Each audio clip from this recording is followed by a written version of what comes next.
अस्सलाम वालेकुम, सुबह बखैर and a very good morning to all of you. भाई मुझे याद है कि जब मैंने अपने करियर का आगाज़ बिल्कुल किया ही था तो हमारे साथ एक सीनियर जर्नलिस्ट रहते थे जो अपनी ज़िंदगी का एक अच्छा हिस्सा कनाडा में गुजार कर आए थे।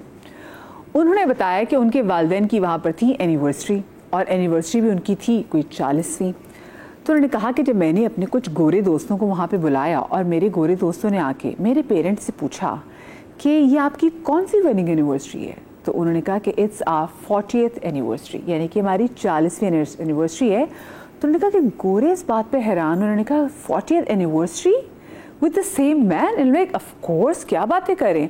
उससे मुझे बात समझ में नहीं आई। अच्छा, और वो लोग हंसने लग गए। I was very young at that time, और मेरे को ये इसमें हंसने वाली क्या बात थी भाई। मतलब अल्लाह में उनको लंबी ज़िंदगी थी, जितनी इनकी लंबी ज़िंदगी होगी उतनी वो कमाल एनिवर्सरीज और देखते चले जाएंगे। लेकिन तब मुझे ये नहीं पता था कि वो इसके पीछे क्या जोक कर रहे थे। आज के टाइम में जब मैं देखती हूँ कि शादियाँ होती हैं और शादियाँ फिर बड़ी अनफॉर्चुनेट रीज़न्स की वजह से टूट भी जाती हैं, उसमें शायद एक बड़ा हाथ ये भी है कि अब लोगों के अंदर बर्दाश्त कम है। पहले हम ये कहते थे कि जी ख़वातीन जो हैं वो होम मेकर हैं और उनकी जितनी अच्छी बर्दाश्त होगी उनकी शादी उतनी जल्दी चलेगी। लेकिन अब ख़वातीन में भी समहाउ लड़कों में भी बर्दाश्त ख़त्म हो गई है, और उनको लगता है कि चलो ठीक है, अगर 1 महीने के अंदर हमारी नहीं बन पा रही, ख़त्म करो ये बात, ताकि अटैचमेंट आगे ही ना जाए। हमारी फैमिली में जब किसी की शादी होनी हो, हमारा कितना फोकस होता है, वेन्यू क्या होगा, मेन्यू क्या होगा, डिज़ाइनर कपड़े कहाँ से आने हैं, कितने फंक्शंस होने हैं, एक एक चीज़ के बारे में हम सोचते हैं। हम बस ये नहीं सोचते कि जिस लड़का लड़की की शादी होने जा रही है क्या वो इस अहल है भी, क्या वो इस काबिल है भी कि वो शादी जैसी बड़ी रिस्पॉन्सिबिलिटी को ले सकें। क्योंकि देखिए भी आजकल के दौर में लड़की भी काम कर रही है, लड़का भी काम कर रहा है। लड़के को चाहिए लड़की जो काम कर रही है, जॉब कर रही हो, ताकि उसकी फाइनेंशियल जो है ना डिपेंडेंस लड़के पे ना हो, ठीक है। और उस टाइम में भी फिर आप उससे एक्सपेक्ट भी तमाम तो चीज़ें कर रहे होते जो कि आप पहले हम अपनी अम्माओं से कर रहे होते थे कि एक वो हाउस वाइफ हैं, वो सुबह उठे, सबको नाश्ता दे, घर के सारे काम करे, घर साफ भी हो, खाने सबको टाइम पे मिले, बच्चे जो हैं उनकी तरबियत बड़ी ज़बरदस्त हो। लेकिन वो तो औरत वो भी आपकी तरह सुबह 9 से 5-6 बजे की वो भी नौकरी कर रही होती, तो उसके लिए कैसी चीज़ें वो करे। अच्छा, फिर उसके अंदर भी इसी वजह से पेशेंस कम हो गया। वो कहती मैं तो खुद कमा के ला रही हूँ, I am also bringing so much to the table. मैं इतनी चीज़ें जब कमा के लेकर आ रही हूँ तो फिर मैं भी तो आपसे एक्सपेक्ट करूँ ना कि मैं भी तो आपके साथ जिम्मेदारियां बांट रही हूँ। और इसमें क्या होता है, जब फ्रिक्शन होती है तो फिर शादियां ख़त्म होते हुए भी हमने देखी हैं। अच्छा, अब जब शादियां ख़त्म होती हैं, अगर बच्चे हो जाए ना तो फिर बच्चों को माँ बाप के साथ बड़ा सफ़र करना पड़ता है। माँ बाप समहाउ कहीं मूव ऑन कर जाते हैं, लेकिन बच्चे, उनके लिए ज़िंदगी बड़ी मुश्किल हो जाती है। आज के दौर में जहाँ पर हम अपनी बच्चियों को ये फ्रीडम दे रहे हैं कि बच्चियों के निकाह नामे में एक वो जो बड़ा सारा कांटा मारा जाता था ना राइट टू डिवोर्स में, कि उसके पास वो राइट होना चाहिए, लेकिन एट द सेम टाइम हम कितना डर गए हैं कि यार आजकल की तो बच्चियों में बर्दाश्त नहीं है। और क्योंकि फ़ोन के थ्रू आपको इतनी सलाह मशवरे देने वाले लोग होते तो कहीं पता नहीं किसी की बातों में आके कहीं वो उस राइट का इस्तेमाल ना कर ले। डर लगता है ना हमें।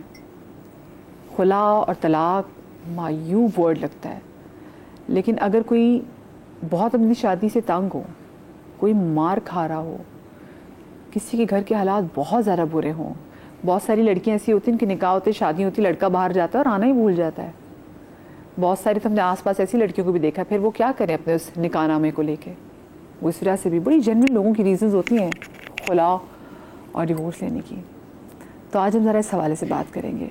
बहुत सारी हमें लड़कियां जो हमें देख भी रही हैं, हमारी बहनें में देख भी रही हैं, हो सकता है वो ज़िंदगी की बहुत तकलीफ़ के मराहिल से गुजर रही हों, तो शायद आज का शो उनकी हेल्प कर सके। बहुत सारे पेरेंट्स अपनी बच्चियों के मुस्तकबिल को लेके जो अभी भी रो रहे हैं, जिन्होंने अपनी बच्चियों की किसी ऐसी जगह पर शादी कर दी है जहाँ पे लड़के का कोई नामो निशान पता नहीं चल रहा। लोग करते हैं ना, बाहर जाते हैं वापस आते नहीं, क्योंकि बाहर भी एक शादी की होती है। बहुत बहुत दफ़ा होता है। हो सकता है आज के शो से आपको थोड़ी हेल्प मिल जाए। तो जनाब आज खुला के मसाइल के हवाले से बात करेंगे। मेरे साथ मौजूद हैं रुबाब मसूद साहिबा। वालेकुम अस्सलाम जी। मेरे साथ मौजूद है एमन मारूफ आवान जो कि एडवोकेट हाई कोर्ट हैं। मेरे साथ मौजूद हैं सारा हातिम जो कि सीनियर साइकोलॉजिस्ट हैं, तस्कीन हेल्थ इनिशिएटिव से इनका ताल्लुक है। साथ में मेरे साथ मौजूद हैं डॉक्टर हाफिज़ा रबिया फ़ातिमा जो कि रिलीजियस स्कॉलर हैं। वालेकुम अस्सलाम। और हमारे साथ मौजूद है फ़ातिमा आगा जो कि स्पिरिचुअल लाइफ कोच हैं। आपको भी सलाम और खुश आमदीद कहते हैं। और आज का क्योंकि टॉपिक जो है वो बहुत ज़्यादा सेंसिटिव भी है, क्योंकि आज हम खुला के जो मसाइल के हवाले से बात करने जा रहे हैं, सबसे पहले तो मैं जाऊँगी कानूनी तौर पे ज़रा हमें एक्सप्लेन कर दें कि जब हम खुला की बात करते हैं तो खुला और डिवोर्स और तलाक में क्या फ़र्क है?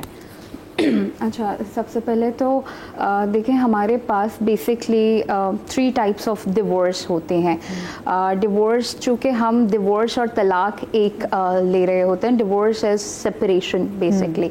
तलाक इज़ बाय द हस्बैंड, जहाँ उसको सिंपली बाय, अगर इस्लामिक हम इंजंक्शंस की बात करते हैं और लॉ की बात करते हैं तो वर्बल देना बहुत है, but as far as the law is concern it is mandatory requirement कि वो जब भी हस्बैंड जो है वो वाइफ को डिवोर्स करेंगे तो वो एक थ्रू रिटन डॉक्यूमेंट देंगे and it has to be registered. तो the way by the husband will be called talaq. Again, we had a second option which is mutual divorce, और जैसे हम मुबारात कहते हैं, यानी by the consent of both the spouses, जहाँ मर्द और औरत दोनों बाहिमी रजामंदी से उस ताल्लुक़ को ख़त्म करते हैं। और तीसरा ऑप्शन हमारे पास आता है खुला, जिसे हम जुडिशल सेपरेशन कहते हैं बाय लॉ। उसमें खातून फैमिली जज के पास आके ये रिक्वेस्ट करती हैं कि उनका निकाह ख़त्म कर दिया जाए। और यहाँ पे एक और डिफ्रेंशिएट ज़रूरी है। खुला बेसिकली जब आती हैं खातून कोई भी, तो वहाँ पे उनको बेसिक कोई ग्राउंड देना, it's not mandatory. She don't have to prove anything against the husband. It's अगर उसको लगे कि हाँ ठीक है कि मुझे नहीं रहना, तो आपको आके नहीं जस्टिफिकेशन देने की जरूरत है कि किन वजूहात की वजह से मैं नहीं रहना चाहती, यानी कि मख्फी भी चीज़ें रखी गई कि अगर उसके बिल्कुल ऐसा ही है। अच्छा, खुला में क्यों औरत को इस राइट को थोड़ा सा, अगर हम ये कहें कि एक्सटेंडेड दिया गया है, क्योंकि वो वहाँ आके अपना राइट ऑफ दोवर यानी मेहर जो है वो हस्बैंड पे वेव ऑफ करती है। यानी खुला आपकी सिर्फ और सिर्फ विल एंड विश पे जाएगा। जहाँ पे हम बात करते हैं कि वो तरीक़ाकार जिसमें खातून अपना डॉवर भी सेव करे and where she has to prove certain grounds, तो हम आते हैं dissolution of Muslim marriage act में। वहाँ पे कानूनी तौर पे खातून के पास 8 ग्राउंड हैं, जहाँ पे वो कोई भी स्पेसिफिक ग्राउंड लेके अगेंस्ट द हस्बैंड रिक्वेस्ट करेगी टू डिसॉल्व द मैरिज, यानी जिसे हम तनसीख निकाह कहते हैं। अच्छा। तो वहाँ पे ये है कि खातून को एक तो एविडेंस प्रोवाइड करना पड़ेगा, जो भी आप रीज़न दे रहे हैं उसमें ये होगा, once you prove your burden, आपका डोवर सेफ हो जाएगा and the husband may be punish as well for the certain thing. शरई एतबार से अगर मैं देखूँ तो फिर खुला में और जो तलाक में वो क्या क्या चीज़ें हैं, और साथ में बताइएगा कि कहाँ पर, जहाँ खातून को जैसे खुला में कहा जाता है ना कि अगर आपने खुला के लिए आप गई हैं तो फिर एक तो आपको अपना हक महर भी छोड़ना पड़ेगा, गो के सबसे अफसोसनाक बात है कि हक महर तो आपको पहले ही दे देना चाहिए। वो हमने हक महर रखा होता है ऐसी किसी सिचुएशन के लिए कि खुदा ना खास्ता कोई ऐसे बुरे हालात होंगे तो तब हम हक महर इसको, जब खुदा ना खास्ता, ये भी पहले ज़रा कॉन्सेप्ट को भी ज़रा क्लियर कीजिएगा। तो क्या शरई एतबार से दोनों की डेफिनेशन बताइए प्लीज़। सबसे पहले 1-2 चीज़ें हैं जो पब्लिकली बहुत कॉमन है, जिन गलत फहमियों का मैं अजाला करना चाहूँगी as someone from judicial is also present here. बड़ी इंपॉर्टेंट बात, इफ़ वी टॉक अबाउट शरई थिंग्स, अगर हमारे यहाँ किसी भी बच्ची की, लड़की की तलाक के खुल हुई है या डिवोर्स हुई है या मुबारात हुई है, if it has been granted from the court, still हम उस बच्ची को उस शौहर के निकाह में ही तस्वुर करेंगे। यानी शरीयत में specially if we talk about the Shia sect और मैनी सेक्ट एज वेल, वहाँ पर कोर्ट डिवोर्स की वैल्यू नहीं है, क्योंकि वहाँ पे फिर आपको सीगे जो हैं वो पढ़ने पड़ते हैं। This is important. और उसमें भी मसला ये है कि अगर हम फ़िक्र जाफिया में फिर लोग ये शिकायतें करते हैं कि फिर बहुत से लड़के सीगे पढ़ने नहीं आते, वो तलाक का प्रोसेस इसलिए थोड़ा सा लंबा हो जाता है, फिर देन ऑफ कोर्स कोई वली की मौजूदगी, फिर या फिर इमाम मस्जिद पे जो वहाँ के हों उनसे करना पड़ता है। ये तो सब जगह पर मौजूद है। खुला विदाउट वकील, देखें, और ये बात माननी पड़ेगी और हमें इस मसलहत को तस्लीम करना चाहिए, इट्स अल्लाह's विल। तलाक का हक औरत के पास आम हालात में नहीं है, इसे अल्लाह ने मर्द के हाथ में ही दिया है। लेकिन स्टिल अगर मर्द इसको गलत तरीके से इस्तेमाल करेगा, मसलन कुरान की बड़ी वाज़ेह आयत और इतनी खूबसूरत आयत है, खुदा फरमाता है इम्मा इमसाकुम बिमारूफिन औ तस्रीम बेहसान, या तो उसे मारूफ तरीके से, एहसन तरीके से, नखरे उठाकर मोहब्बत के साथ, नान और नफ़े के साथ उसे तरीके से रात रखो, वरना उसे आसान तरीके से छोड़ो। हमारे यहाँ रखते हैं वो तो बात अलग है। मैं तो आपने जैसे कहा कितने खूबसूरत तरीके से जहाँ पे कुरान ने औरत को इस कदर प्रोटेक्शन दी हुई है, तो मैं अपने आसपास लिटरली ढूंढना चाह रही हूँ कि एग्जांपल्स कहाँ पे होंगे। इट्स नॉट लाइक दैट कि यानी आपको लटकाने की भी जरूरत नहीं है। हम आम फैम ज़बान में कहते हैं लटकाना, रोकना, मुअल्लिक रखना। कुरान ये कह रहा है रखना चाहते हो अच्छे तरीके से रखो, रखना नहीं चाहते खबरदार उसको अपने आसरे में न रखना, उसको छोड़ देना। वो भी कैसे? एहसान तरीके से, बख्श कर। बल्कि कुरान की आयत है फ़इम्साकुम बिमारूफिन और तसरीहुम बेहसान, रखो तो भी अच्छे से रखो और जब छोड़ो ना उसे कुछ दे के छोड़ो। खुला की ज़्यादा रीज़न जो है, क्योंकि हम देख रहे हैं कि पहले से रेशो बहुत ज़्यादा बढ़ गई है, तो बड़ी वजह आपको क्या लगती है कि इतने केसेस क्यों खुला के सामने आ रहे हैं? पर्सनली आई थिंक कि हमारे यहाँ जब एक पेट्रियार्कल सोसाइटी होती है तो मर्द जो है वो खुद ही एक तरह से सिस्टम बनाते हैं जहाँ पर औरत को उसके हुकूक की पता ना चले। अब जब औरत को अपने हुकूक पता चल गए, जैसे माशाल्लाह से हमारी कुरान ने तो मतलब जिसमें कहती हूँ अगर आप फेमिनिज्म की बात करते हो तो सबसे ज़्यादा हुकूक देने वाला जो मज़हब वो है इस्लाम। अच्छा, सूरह निसा की आयत नंबर 19 से 21 तक में अल्लाह ताला फरमाते हैं you may not take back anything from what you have given them, यानी मर्द के लिए ये हुक्म है कि आप उससे कुछ भी वापस नहीं ले सकते। राइट, ये तो कुरान। या तो आपने कब खुला, क्योंकि आपने खुला लिया तो आप सब कुछ छोड़ो, अपना एक एक चीज छोड़ के जाओ। That's not the personal belonging, neither the gifts except to the dover. Everything belongs to the bride. थोड़ा इसको आसान अल्फाज में जो लोग देखेंगे बता दें। इसमें ये है जब हम बात करें कि खुला में जैसे उन्होंने सूरह निसा का तज़किरा किया और हवाला दिया है, एग्जैक्टली यही लॉ आपको जो है परमिट करता है। जब हम खुला में भी आते हैं, बेसिकली अगर मैं इसको फर्दर यूँ आपको डिस्क्राइब करूँ कि सिंध और पंजाब में थोड़ा सा डिफरेंस है। हमारे यहाँ लॉ का सिंध रिकग्नाइज करता है कंप्लीट वेव ऑफ को, पंजाब में लिटिगेशन इन्हांस कर दी गई है, बढ़ा दी गई है। उसमें यह है कि अगर खुला में भी खातून आती हैं और जज ये समझता है कि there are certain reasons she has been pushed कि ये यहाँ तक आई है, तो वहाँ भी सर्टेन अमाउंट ऑफ डोवर, कहीं 75% औरत को दिया जाता है, 25% कहीं रिटर्न बैक करना होता है। जहाँ तक ये बात है कि जो कुछ तुमने उसे दिया वो वापस ना लो, उसमें आपके तमाम ब्राइडल गिफ्ट्स होते हैं जो at the time of marriage, before the marriage और within the time period of marriage आप खातून को देते हैं, वो तमाम जो है वो फॉल करते हैं bridal gift as well as personal belonging में। बेसिकली ये महर की बात हो रही है। खुला में औरत अपना महर, तलाक में महर के साथ मर्द की मर्जी चलती है, खुला में भी मर्द की इजाज़त की ज़रूरत है, मगर इसमें एक औरत ये कह रही होती है कि मैं आपसे तलाक चाहती हूँ, मुतालबा मेरा है और इसके एवज़, इसको हम महर नहीं कहते, इसको हम एवज़ कहते हैं, हम इसके एवज़ या तो मैं आपको कुछ माल बख्श रही हूँ, यानी लिटरली देयर आर पीपल जो कहते हैं कि तुम मुझसे इतनी पैसा ले लो, मुझे छोड़ दो, मेरी जान बख्शी कर दो जी, या तो अगर आपने महर नहीं दिया है तो फिर आप महर दे दें। अच्छा, कुछ लोगों का महर, वी शुड नॉट पे वेरी पर्टिकुलर अबाउट महर। हमारे यहाँ महर के लिए शर्त पैसा ही हो, महर कुड बी एनीथिंग, कितना भी हो सकता है। There is not permission for the parents कि पेरेंट्स डिसाइड करें। अक्सर हम कहते हैं मर्द लड़कियों को डिसाइड करना, एनीथिंग आप कह सकते हैं मेरा शौहर पूरे हर रोज रात के बर्तन धोए एज अ महर, इट कैन बी एनीथिंग। आप कहें मुझे जिंदगी पर वर्ल्ड टूर करा है, वो कहीं भी टूर पे नहीं जा सकते जब तक मैं ना चाहूँ। इट इज द शर्त जिसमें औरत अपना नफ्स अपने शौहर के हवाले करी, अपनी मिल्कियत कर रही है उसके हवाले।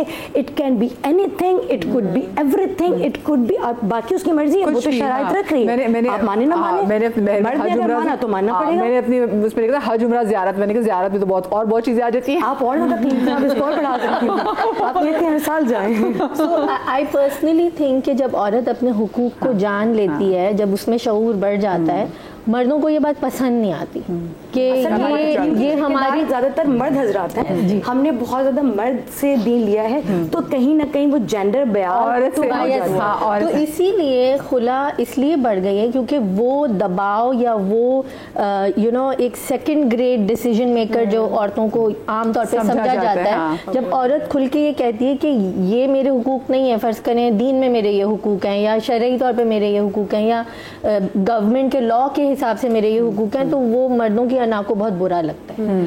तो औरत हक बात भी अगर कर रही होती है तो खुला पे मजबूर इसलिए कर दिया जाता है क्योंकि उनको उनके वो हुकूक जो हर तरीके से उनके हुकूक हैं वो मांगने की भी इजाज़त नहीं है। इसलिए एक दफ़ा कहीं हमारी गुफ्तगू हो रही थी तो मैंने कहा कि हमारी सोसाइटी लड़कियों को पढ़ाने के लिए तैयार है लेकिन पढ़ी लिखी लड़कियों के लिए तैयार नहीं है। बिल्कुल सही बात, बिल्कुल सही बात। आपके नज़दीक ऐसी क्या रीज़न है जिसकी वजह से रुबाब ये खुला के केसेस बहुत बढ़ रहे हैं? अच्छा, एक तो ये राइट ऑफ डिवोर्स जो अभी मैं देख रही हूँ कि बहुत ज़्यादा हो गया है कि लड़कियाँ कहती हैं कि हम अपने निकाह में राइट ऑफ डिवोर्स लिखवाएंगे, जो कि पता नहीं, मैं पर्सनली मुझे ये चीज़ नहीं होता कि ये नहीं होना चाहिए क्योंकि लड़कियाँ बड़ी जज्बाती हैं। क्योंकि इतना उनके अंदर पेशेंस ही नहीं रहा, वो इतनी जज्बाती हैं कि वो छोटी सी बात के ऊपर भी कहती हैं कि जी हमें रहना ही नहीं है, वो दरगुजर ही नहीं करना चाहती। ये मेरी सोच है। मैं ये फील करती हूँ कि ये नहीं होना चाहिए। मुझे ऐसा लगता है कि जो अल्लाह ताला ने जिस तरीके से एक चीज बनाई हुई है, लड़की के बाप को हक दे सकते हैं, यानी यहाँ पर है कि आप वकील बना दे, मर्द अपने चाचा, अपने दादा, अपने बाबा या किसी भी गैर आदमी को वकील बना दे कि अगर मैं नबी चाहूँ, ये चाहे तो ये मेरी तरफ से तलाक जारी कर सकते। बिल्कुल, क्योंकि ये मुझे ऐसा लगता है कि इस वजह से रेशो बहुत ज्यादा बढ़ गया है। इसके अलावा लेकिन हम देखते हैं रुबाब जी बहुत सारी जगहों पे जहाँ लड़कियों के पास राइट टू डिवोर्स नहीं होता, वो भी खुला के लिए। हाँ, एग्जैक्टली। एक रीजन देखिए, रीजन बिल्कुल I agree with you, but the thing is that कि अगर बंदा अब्यूज कर रहा है आपको, हाथ उठा रहा है आपके ऊपर, आपको लगता है वो टॉक्सिक है, आपको मेंटली टॉर्चर ना कि कोई बात नहीं, हाँ, बट ये नहीं होना चाहिए। ये राइट बिल्कुल ठीक है, फिर लड़कियां डिवोर्स ले लें, बट ये जो पेशेंस खत्म हो गया ना, बात पे तलाक का आ रहा है और जी खुला ले रहे हैं और ये कर रहे हैं, ये मैं नहीं समझती कि ये चीज़ें होनी चाहिए। हाँ, ये बिल्कुल क्लियर है कि अगर लड़के ने हाथ उठा लिया, वो दूसरी दफ़ा भी उठाएगा, वो तीसरी दफ़ा भी उठाएगा, वो उठाएगा क्योंकि उसने वो एक दफ़ा हाथ उठा लिया, क्योंकि उसकी वो हैबिट है।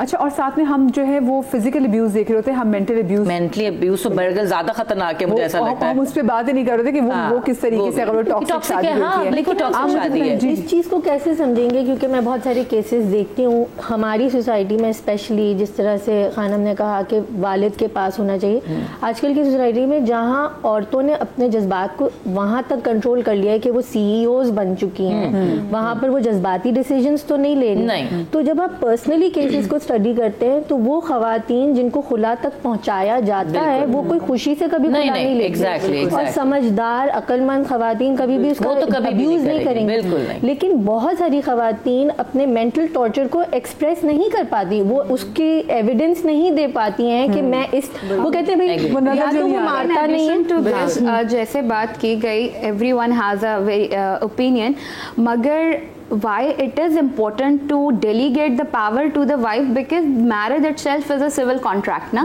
civil contract में both the parties are involved, तो rather we delegate this right किसी तीसरे बंदे को देना। उर्दू में बात है कि लोगों को समझ में आए, क्योंकि देखिए एक कॉन्ट्रैक्ट है जो कि दोनों में जिसका यानी हम इसको ऐसे आप समझ लें कि नहीं, हम तलाक की बात नहीं कर रहे, हम शादी की बात करें। यानी शादी जो है वो मर्द और औरत के दरमियान एक समाजी ताल्लुक कायम करता है, फिर जिससे हम अज़दवाजी रिश्ता अपना कायम करते हैं। तो ये कहाँ पे प्रॉब्लम आती है, मैं इस पे बात करूंगी। और साथ में देखिए कौन सी वजूहात है कि जिनको अगर शरई एतबार से देखें तो, और या कानूनी एतबार से देखें कि फिर लड़की जो है वो खुला के बारे में कहते हैं कि हाँ भी अब इसके लिए टू मच हो रही है ये शादी।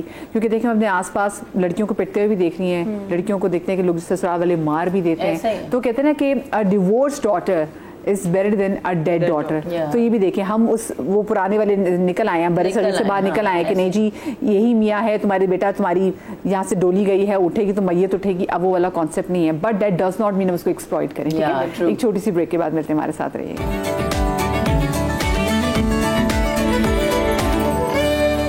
जी जनाब, तो आज हम बात करें खुला के मसाइल के हवाले से, और क्योंकि ब्रेक पर जाने से पहले मैंने आपसे भी जानना चाहा कि मुझे ये बताइए कि नफ्सियाती तौर पे अगर आप आजकल लोगों का माइंड सेट देखें, और आजकल देखें कि डिवोर्स रेशियो बहुत ज़्यादा बढ़ गया, जिसमें खुला के भी बहुत ज़्यादा केसेस हैं, बड़ी रीज़न आपको क्या लग रही है? What is the reason? हम जब डिवोर्स और खुला की और बात करते हैं, दैट्स ग्रेट कि आपने यहाँ पे बहुत सारे लोग हैं जो अपने एक्सपर्ट्स हैं अपने फील्ड्स के, वो यहाँ पे आए हुए हैं। अगर हम नफ्सियाती तौर पे बात करें, जैसे अभी रुबाब ने कहा कि हम औरतें इमोशनल होके लेती हैं, ये एक पर्सनालिटी आप ट्रेट का एक कह सकते हैं, लेकिन ये डिवोर्स सिर्फ ये दो लोगों के बीच में, जैसा आपने कहा कि कॉन्ट्रैक्ट है, लोग साथ में होते हैं, लेकिन जब हम बात करते हैं डिवोर्स की, इसके बहुत सारे मल्टी फैसेटेड है, ये उसमें बहुत सारी चीज़ें इन्वॉल्व हैं, इकोनॉमिक है, लीगल है, इमोशनल है, बट इस पर जब हम बात करते हैं तो हम सिर्फ ये देखते हैं कि एक रिश्ता टूट गया, उससे जुड़ी आजकल जो हम मसाइल देख रहे हैं, नफ्सियाती प्रॉब्लम, डिप्रेशन में इजाफा हो रहा है, एंग्जाइटी में हो रहा है, हम देख रहे हैं कि पोस्ट ट्रॉमेटिक स्ट्रेस डिसऑर्डर में भी हो रहा है, जो बहुत सी दफ़ा हम बात करते हैं कि डिवोर्स के रीज़न्स हमें लगे कि हमें दिख रहा है तो इस वजह से डिवोर्स हुआ, क्योंकि उन्होंने जैसे उन्होंने हाथ उठाया, इंटीमेट पार्टनर वायलेंस उसको कहा जाता है, IPV, जो डोमेस्टिक वायलेंस भी कहा जाता है, तशद्दुद एसेंशियली। तो हम उस तौर पे कह देते हैं कि ठीक है, ये ठीक है आपने किया, ये आपके रीजंस थे, लेकिन बहुत सारे टेम्परामेंटल है, लोगों के एटीट्यूड्स मैच नहीं करते। बहुत सारी जगहों पे जो अज़दवाजी ताल्लुकात है वो भी आप वो चाहते ही नहीं है, बिल्डअप वो लड़के की साइड से भी एक रीज़न बनती है। अगर आप ये देखें, आजकल कम्युनिकेशन नहीं हो पा रही, लोगों की आपस में एक बेसिक जो है कम्युनिकेशन नहीं होती। मियाँ बीवी हैं, हमारे पास तस्कीन में इस तरह बहुत कॉलर्स हैं, बहुत ख़वातीन हैं, मर्द हजरात भी हैं जो कॉल करते हैं, वो कहते हैं या तो हमारे शौहर हमसे बात नहीं करते हैं, मैं क्या करूं, मैं घर पे सिर्फ बैठी रहती हूं, मेरे पास कुछ है नहीं। तो इन मसलों पे जब बात ही नहीं होती, और अगर हम शादी जब करा देते हैं तो बिल्कुल बात करने से हम खुद ही चुप करा देते हैं बहुत सारी जगहों पे। अगर ये खवातीन अपने वालिदैन से भी बात करें, बिल्कुल, तो वालिदैन भी फिर वो भी बच्ची को ही चुप करा देते कि नहीं बेटा तेरी शादी खराब हो जाएगी, तेरी शादी टूट जाएगी। अगर आप सोचें, अगर वालिद के पास हक है और वो बेटी बता ही नहीं सकती कि हमारी शादी में कोई जिनसी मसला है, तो वो कैसे आगे बढ़ेगी बात? क्योंकि इस चीज को समझा जाता है ठीक हो जाएगा, ठीक हो जाए, आप इंतजार करें, ठीक हो जाए, और उस ठीक होने में बोल्ड निकल गए। क्योंकि अगर ऐसी की बात करें तो बोलें कि अगर जैसे वो अज़दवाजी में से कितनी बोल्ड है, बिल्कुल कितनी आवारा अप्रोच है इस लड़की की, हम ये नहीं देख रहे होते कि भाई वो लड़की वो बात सही कह रही है। हाँ, एंड आई फील कि यहाँ पे एक और चीज़ जो बहुत ज़रूरी है कि जब हम डिवोर्स, तो आपने जुमला कहा था तलाक याफ्ता औरत, हम एसोसिएट कर देते हैं जुमले को, इस डिवोर्स को, इस एक्ट को किसी इंसान के साथ, चीटर है, अब्यूज़र है, डिवोर्सी है, विडो है, तो हम पूरी जो उनकी पर्सनालिटी है हम उसके अंदर ही उनको एक लेबल दे देते हैं। तो जब वो औरत या मर्द आपके सामने आता है तो आप फ़ौरन कहते हैं वो देखो वो डिवोर्सी जा रही है। और हमारे पास ना तरह तरह के स्टिग्मास इन्वॉल्व हैं, तो 3 मेन हैं, वो ये हैं, एक तो सेल्फ, एक तो जब हमारा डिवोर्स किसी का होता है, किसी औरत का, मर्द का, तो एक तो खुद उस शेम के साथ रहना, दूसरा समाज आपको मूवमेंट एक्सेप्टेंस नहीं बार आपको बता रहा हूँ, बिल्कुल वो एक यू रीलिविंग इट, बार वो होता है। और एक स्ट्रक्चर जो एक होता है थोड़ा सा इंस्टीट्यूशनल लेवल पे होता है कि अगर कोई खवातीन है या मर्द है जिनका डिवोर्स हुआ है तो उनके लिए लिमिटेड अपॉर्चुनिटीज़ होती हैं, फाइनेंशियल अपॉर्चुनिटीज़ लिमिटेड होती हैं। तो ये सारी चीज़ें जो है मेंटल स्ट्रेसर्स बहुत देख रहे हैं। और एक और चीज़ जो है एक एडजस्टमेंट है आपकी, अगर एक शादी हुई होती है, अगर वो टूटी होती है, फ़र्ज़ करें आपकी शादी को 20 साल हुए या 20 दिन, एक रीएडजस्टमेंट है, उस पर कोई बात नहीं करता है। एंड एक जो है अमूमन हम एक बात करते हैं कि अगर कोई इंसान या कोई शख्स आपकी ज़िंदगी में फौत हो जाए तो हम उनके लिए वक्त देते हैं, हम कहते हैं आप थोड़ा सा take your time, you know, grieving का प्रोसेस करने का टाइम। लेकिन जब एक रिश्ता टूटता है उसका भी मॉर्निंग प्रोसेस है, उसका भी वक्त है जो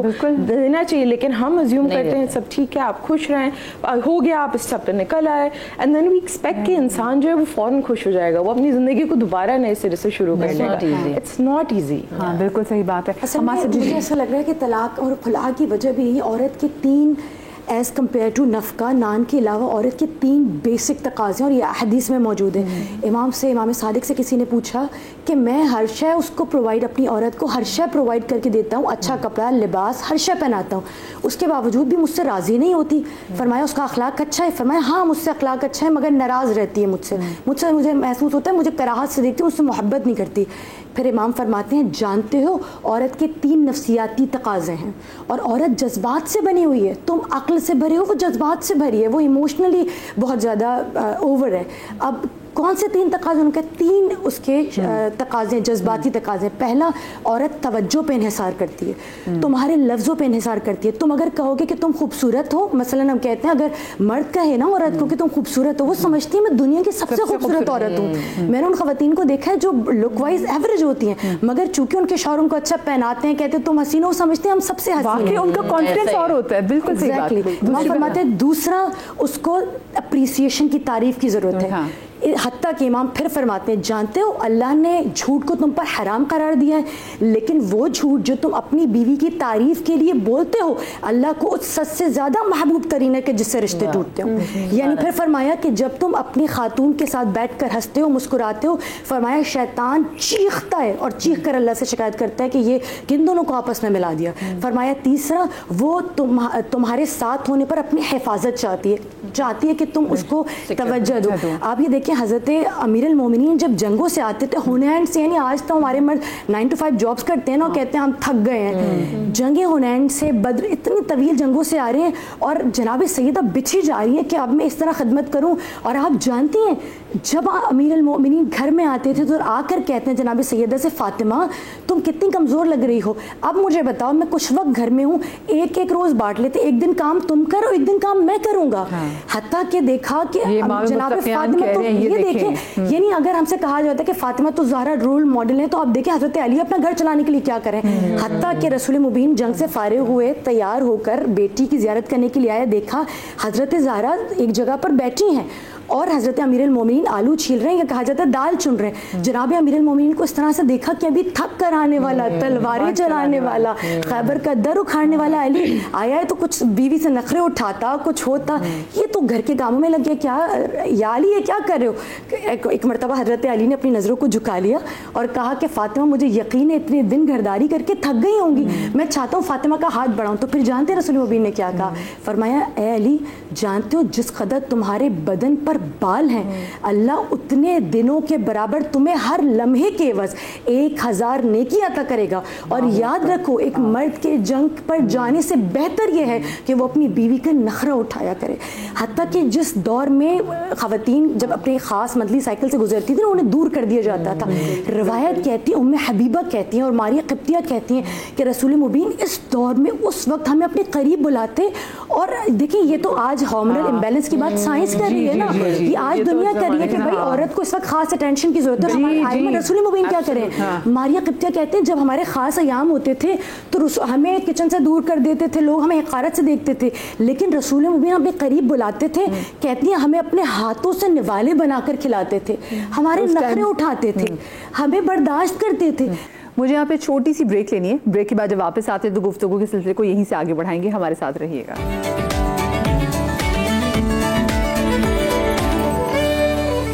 जी welcome back after the break. ये बताएं कितने बंदे ये प्रैक्टिस कर रहे हैं, जैसे उन्होंने बात की ना इग्नोरेंस की, वो कितना इग्नोर कर रहे हैं, खवातीन जो है वो उनको एक तरह का स्टार्व कर रहे हैं अटेंशन से कि आप ये समझते हैं कि हमने इग्नोर करके ना लड़ाई को खत्म कर दिया, but they are putting things under the carpet. बिल्कुल औरत के जहन में जब तक औरत देखें सॉल्वर, प्रॉब्लम सॉल्वर है, अल्लाह ने उसको प्रॉब्लम सॉल्वर बनाया, मसला आया घर में उसने सॉल्व करना है।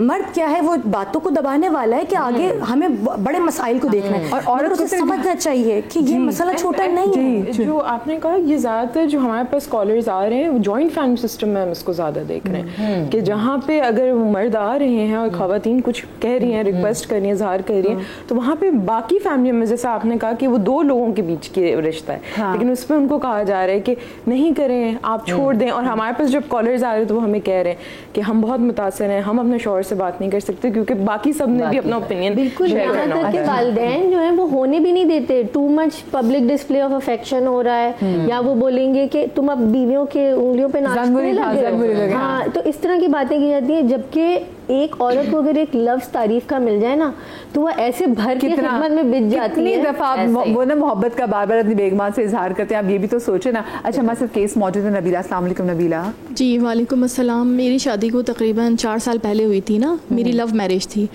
अच्छा हमारा आपस में पहले से ही हम लोग यानी कि फ़ोन पर जैसे बातचीत करते थे 2-3 सालों से ही। फिर जब मैंने अपनी वालदा से अम्मी को बताया तो पहले तो उन्होंने मना कर दिया, लेकिन फिर जब मेरी ज़िद पे फिर उन्होंने कहा कि अच्छा उनको कहो रिश्ता लेकर आएँ। बहरहाल बहरहाल मेरी सास आई और मेरे हस्बैंड जो मतलब जिनसे मेरी शादी हुई वो मेरे से एज में भी बड़े थे मुझसे ना, तो अम्मी पहले एग्री नहीं हुई, लेकिन मेरी ज़िद की वजह से बहरहाल हमारी शादी हो गई। अच्छा, शादी के बाद ये था कि सेकंड डे से, अच्छा ये तो था कि थोड़े गुस्से वाले थे, लेकिन शादी के बाद मतलब यानी कि जैसे बिल्कुल ही उलट, जो मैं 2-3 साल से जिससे बात करती थी वो बंदा तो समझे वो था ही नहीं, बिल्कुल एग्रेसिव हर चीज़ में, मतलब ये इवन के दूसरे दिन ही किसी बात पे गुस्सा आया, मुक्का मार के शीशा तोड़ दिया। और फिर तो ये मामूली उनका बन गया था, रूटीन थी उनकी कि ना आए दिन बस मेरी बेइज्जती करना, मुझ पर हाथ उठाना, बस इसी तरह ना। ये सब तो मैं खैर सह रही थी, लेकिन फिर ये हुआ कि अम्मी के घर भी बहुत कम जाते थे। अच्छा, मेरी खाला की जो बेटियां थी, 2 बेटियां थी, बड़ी प्यारी प्यारी सी थी, तो वो बस खाला के घर जाने के लिए एग्री रहते थे, चलो तुम्हारी खाला के घर चलते हैं, अम्मी के घर नहीं जाते थे। और फिर वहाँ जाकर उनसे बिला फजूल में फ्री होना, और मैं कुछ कहूँ तो कह नहीं, मैं तो अपनी बहनें समझता हूँ, इस तरह ना। और फिर ये हुआ कि इसी उसमें मेरी बेटी भी हो गई, 2 साल गुजर गए, और फिर मुझे पता चला कि जैसे फ़ोन पे वगैरह, वैसे सैटरडे नाइट तो होते ही नहीं थे घर पे ना, मैं फ्रेंड्स में हूँ, गया हुआ हूँ, ऐसी सब।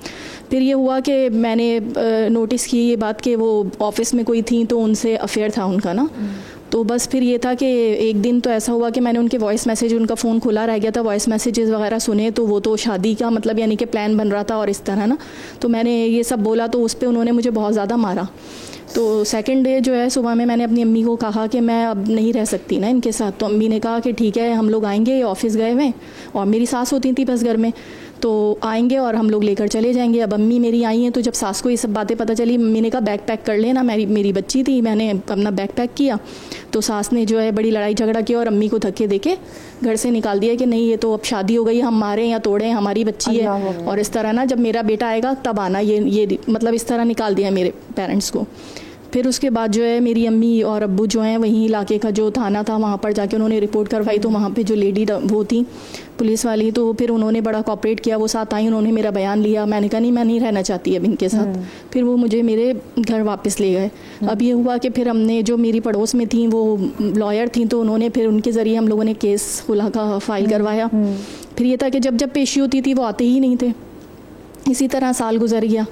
और फिर ये हुआ कि बहुत रोना, मतलब यानी कि जैसे पता नहीं अल्लाह को कौन सी नेकी काम आ गई थी, भी ये हुआ फिर मेरे ही हक में फ़ैसला खैर हो गया।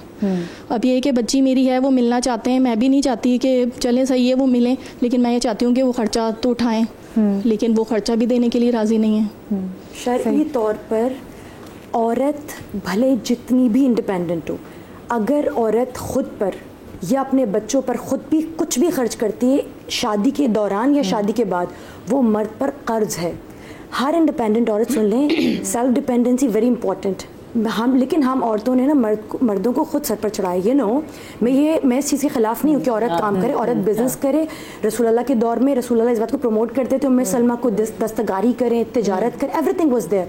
मगर इस बात पर जोर था कि जो आप कमा रहे हैं वो आप अपनी लग्जरीज पर, मेक व्हाटएवर यू लाइक, आप उस पर एक्सपोजर्स, ट्रैवल, व्हाटएवर आप उस पर खर्च करें, लेकिन अपने नफ़े के लिए अपने मर्द पर ही आप डिपेंडेंट रखें। ये मैं आपको बताऊँ, जितनी फाइनेंशियल डिपेंडेंसी बढ़ जाए, मैं औरतों को ये कहना चाहूँगी कि अपने नफ़े के लिए आप अपने मर्द पे ही डिपेंडेंट करें। जो आप कमा रहे हैं आप बैंक बैलेंस बनाएं। उसके अलावा अगर आप अपने बच्चों को स्कूल के लिए पढ़ा रही हैं, तब भी तलाक से पहले की बात हो रही है ये, आप जो कुछ बच्चे पे खर्च करती हैं, रोज़े क़यामत मर्द एज अ कर्ज है और अल्लाह उससे हिसाब मांगेगा।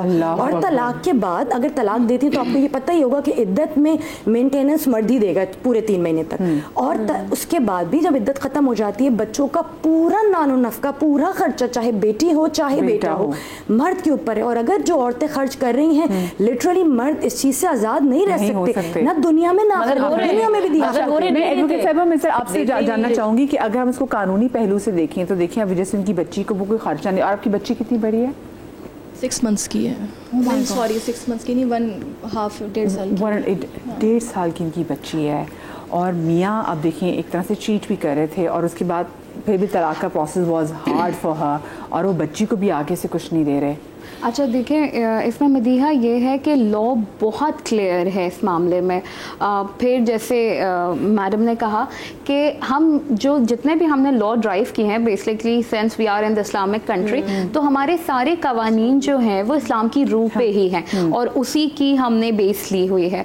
तो मेंटेनेंस चाहे वो खातून की हो, थ्रू आउट द मैरिज जो है वो मर्द की जिम्मेदारी है, और इद्दत जब तक वो मर्द के लिए करती है, चूँकि तलाक हो या खुला हो किसी भी सूरत में वो मर्द की जिम्मेदारी है। अच्छा, एक और इम्पॉर्टेंट चीज़, अगर उसका बेबी सकलन बेबी है यानी दूध पीता शीरख्वार बच्चा है तो भी मर्द रिस्पॉन्सिबल है कि जब तक वो रज़ात करेगी तब भी उसकी भी उजरत मांगी बनती है। बिल्कुल, तो वो औरत को मेंटेन करेगा। जहाँ तक बच्चे की किफ़ालत का है तो लॉ हमें ये कहता है कि जिस दिन बाप यानी मेंटेनेंस के केस में अपेयर होता है, कानूनी तकाजा ये है कि फैमिली कोर्ट उसी दिन बच्चे का एक इंटरम मेंटेनेंस यानी आर्जी तौर का खर्चा, कि हम बाद में एविडेंस पे जाएंगे कि उसके क्या रिसोर्सेज हैं, बच्चे का क्या लाइफस्टाइल है, क्या एक्सपेंसेस हैं, मगर एक interim day to day maintenance जो है वो फिक्स कर देते हैं। चूँकि हमारा काम है कोर्ट को असिस्ट करना, तो ऐसा नहीं है कि अगर वो नहीं आ रहे तो हमारे पास रेमेडीज नहीं है,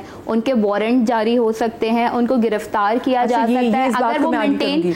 इसी को यहीं से कंटिन्यू करेंगे क्योंकि बहुत सारी जगहों पे ऐसा होता है कि अगर आपने कोई केस दायर किया हो तो फिर वो आगे अगली पार्टी जो वो शो अप ही नहीं कर रही होती। तो ऐसी सूरत हाल में क्या खवातीन का जो मुकदमा है वो स्ट्रांग होता है या अदालत के सामने वीक पड़ता है, इस हवाले से बात करेंगे। एक ब्रेक के बाद कहीं मजाएगा, ब्रेक के बाद मिलते हैं।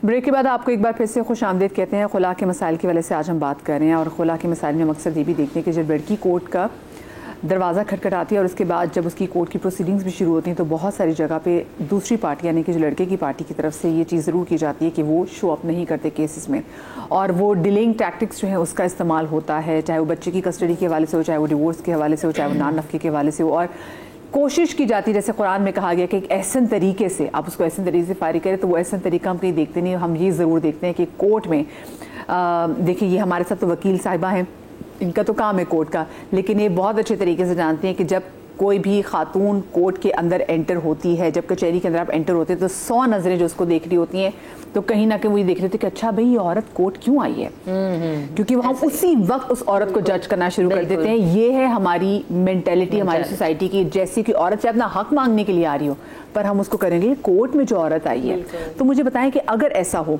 जैसे हमसे पहले भी जो यहाँ पे केस मौजूद था वो बताया था कि डिलेइंग टैक्टिक्स इस्तेमाल किए जा रहे थे, बिल्कुल ऐसी सूरत में क्या होता है? अच्छा देखिए, मिजाज ब्रेक से पहले हम डिस्कस कर रहे थे कि क्या वो वीक पड़ेगा खातून के, तो नहीं, वो तमाम क्लेम जो खातून ने किए हैं अगर अगली पार्टी उसको रिबट नहीं करती यानी उस पर कोई अपना ओपिनियन नहीं देती, रिस्पॉन्स नहीं देती, तो वो एज इट इज कोर्ट जो है उसको वैसे ही लेता है जैसे वो फैक्चुअल पोजीशन है। दूसरी बात हम ये करते हैं कि लेट्स से आया ही नहीं मर्द, अब वो बाप की कैपेसिटी में तो बच्ची को थ्रू आउट टिल हर मैरिज जो है उसने ही मेंटेन करना है, तो ऐसी सूरत में कोर्ट के पास इख्तियार है एज अ फैमिली जज कि वो पहली पोजीशन क्या करेंगे, पहली रेमेडी हमारे पास ये है कि उसके अरेस्ट वारंट जारी हो जाएंगे।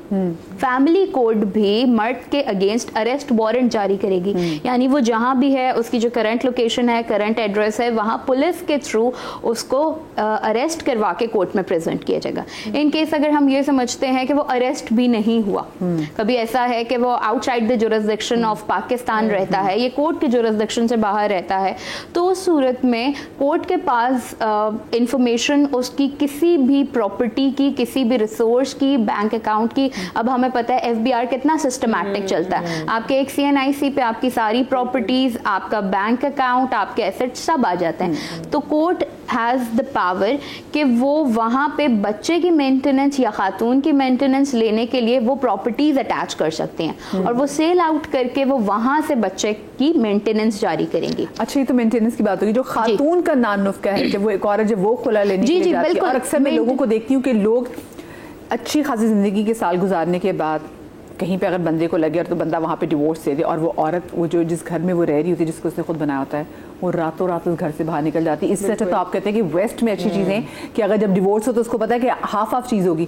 यहाँ पे तुम्हारी औरत ही वो जो घर उससे बनाया तो उससे निकल जाती है। नहीं देखिए, मेंटेनेंस के हवाले से हमारे यहाँ कोई डिफ्रेंशिएट नहीं है कि सिर्फ बच्चे की मेंटेनेंस के लिए ये सारी रेमेडीज ली जाएंगी।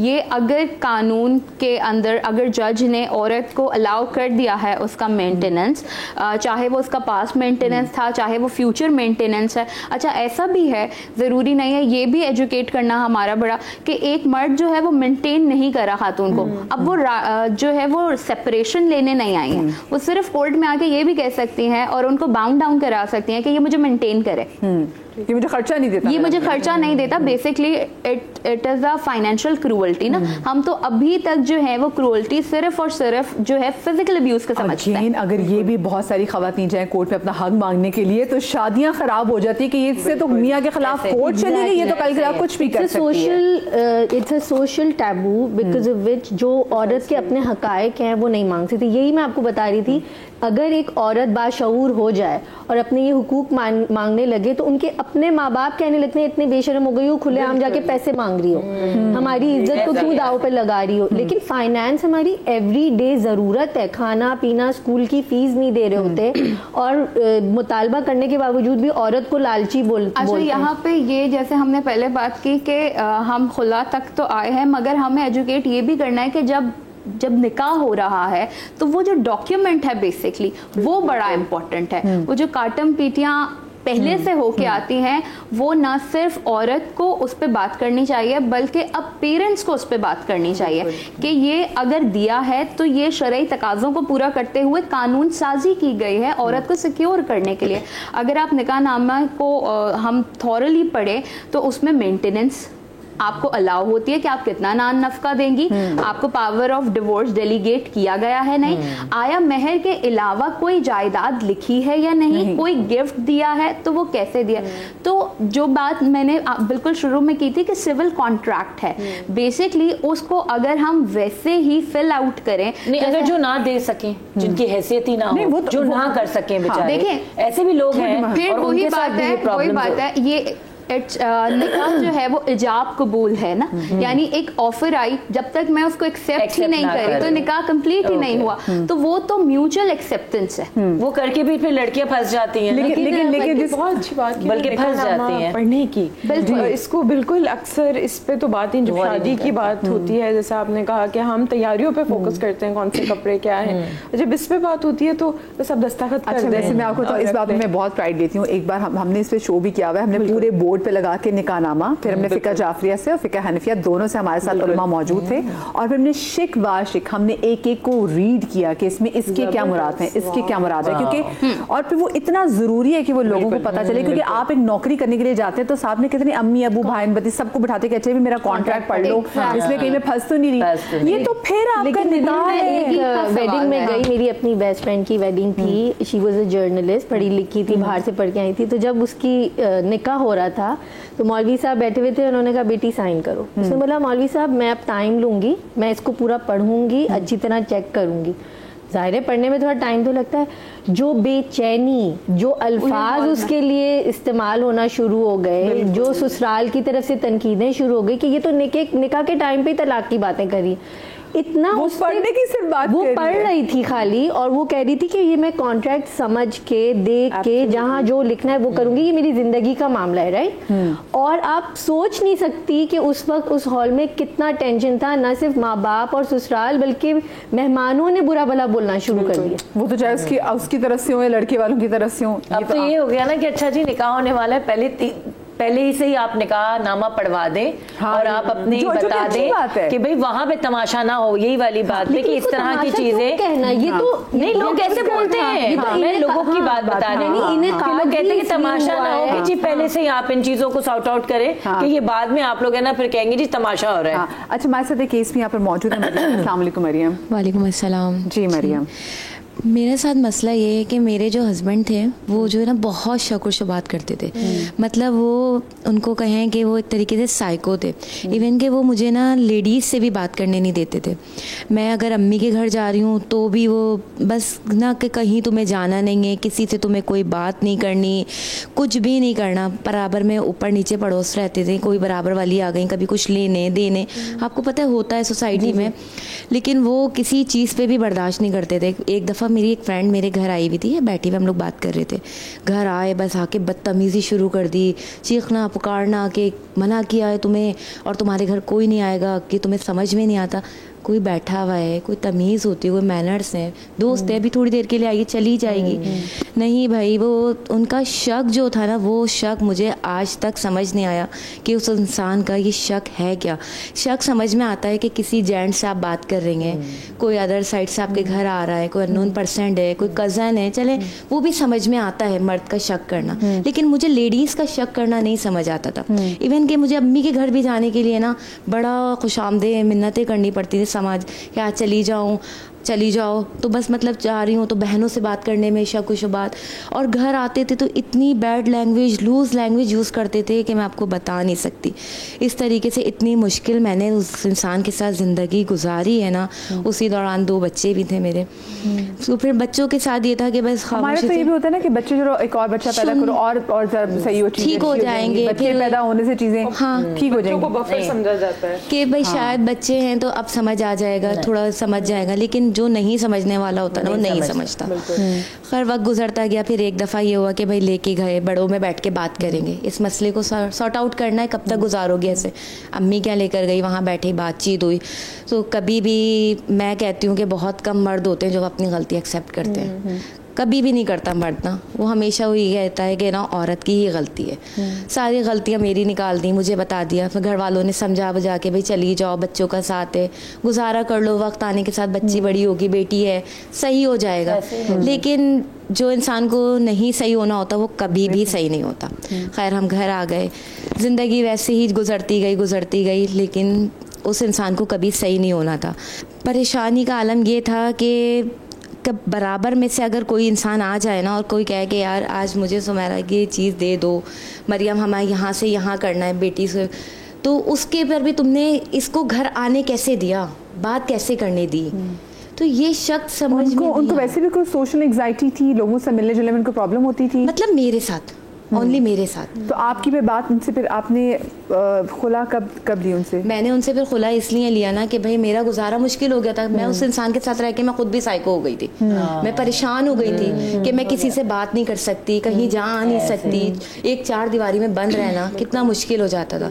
बच्चे बड़ी हो रही है, उसको स्कूल लेके जाना है, ट्यूशन छोड़ना है, तो कोई बच्चों के साथ कैसे? फिर ऐसे बच्चों के साथ भी बस बता तो रही हूँ, घर आए तो एक तूफान है बदतमीजी, कोई ना कोई बात उनको मौका मिल गया कि ऐसी हो, मतलब 24 कोर्ट की जो भी सब चीज़ें हुई वो स्मूथ हुई क्या? उन्होंने नहीं, वो एक्सेप्ट नहीं की ना उन्होंने अपनी गलती। कोई भी अभी केस चल रहा है हमारा, अभी आपका केस जी मैंने फिर केस दाखिल किया खुला का, मुझे कोई इस बारे में नॉलेज नहीं थी। फिर मैंने लोगों से पूछ के फिर मैंने कहा भी मुझे रहना नहीं है, घर वालों ने कहा एक चांस और दे के देख लो, लेकिन कोई फ़ायदा नहीं था उस इंसान के। तो अभी आप कुछ वैसे काम करती हैं आप? जी मैं अभी अब खुद मैं रेंट के घर पे रहती हूँ। सारी बातें आपको पता है कि अम्मी के घर पे भी गुजारा नहीं है, भाई भाभी हैं, तो अभी मैं एक कमरे का घर लेकर रेंट पे रह रही हूँ अपने बच्चों के साथ ना, कि छोटी मोटी जॉब करती हूँ, कभी कोई काम मिल जाता है, कहीं मेहंदी लगाने होती है तो वहाँ चली जाती हूँ, कहीं कुकिंग का काम मिल गया तो वहाँ जाके कुकिंग कर लेती हूँ। बच्चों को मैं कहती तालीम ना दरा सके, मतलब बच्चों को स्किल ज़रूर दें, क्योंकि बहुत सी बच्चियाँ इसलिए एक घर में फंस के रह जाती हैं क्योंकि उनको पता है कि मैं इसके अलावा गुजारा कैसे करूँगी। मुझे बताएं किन सूरतों में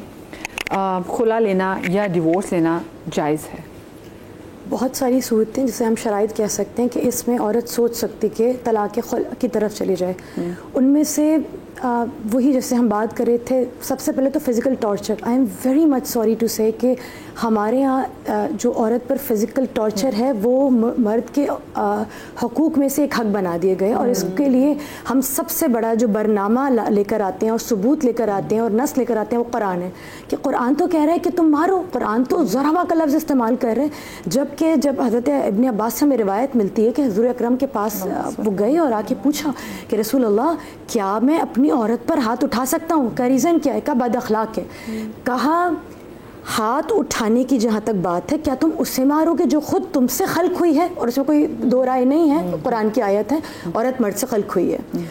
तो फिर फरमाया, तो फिर कुरान ये क्यों कह रहा है, ज़राबा का लफ्ज़ क्यों इस्तेमाल किया? तो फरमाया हाथ में मिसवाक थी, आगे से घिसी हुई थी, दैट वाज यूज्ड, आगे से वो फूल की तरह सॉफ्ट हो जाती है। कहा अगर तुम तब भी कुकिंग नहीं कर रही, नहीं मार सकते, वो तुम्हारे हक में है, तुम्हारी मिल्कियत में है, तुम्हारे घर को देखती है, ये काफ़ी है तुम्हारे लिए, तुम्हारी औलाद को जलने वाली है, ये काफ़ी है तुम्हारे लिए।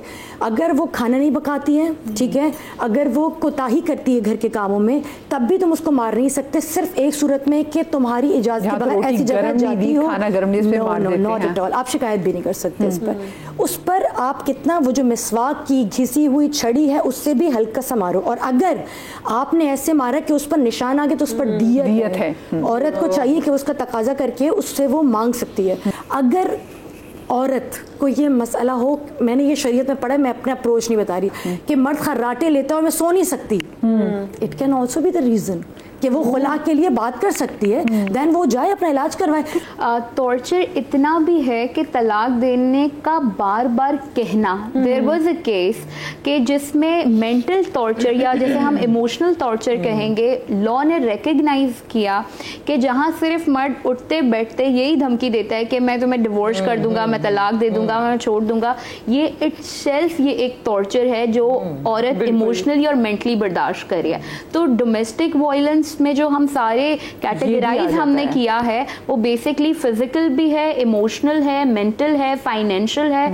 आपकी जहां पे कोई एक ऐसी चीज हो रही है जो बेसिकली आपके पीस को डिस्टर्ब करती है, it will fall under the torture. अच्छा, दूसरी एक बहुत अहम बात जो इन्होंने कही कि हम जो खातून है यानी जो बीवी है उसको उसके स्टेटस के मुताबिक मेंटेन करेंगे तो लॉ इसको रिकग्नाइज करता है। यानी ऐसी खातून जिसका निकाह के वक्त मेहर नहीं रखा गया फॉर एग्जांपल, तो उसका मेहर हम क्या डिसाइड करेंगे? तो कानून ये कहता है कि फिर हम यानी उस औरत के बाप की बहनों के जिस लेवल के मेहर रखे गए हैं या उस लड़की की बहनों के जैसे मेहर रखे गए हैं, यानी उसका पेरेंटल स्टेटस देखते हुए हम सेट करेंगे।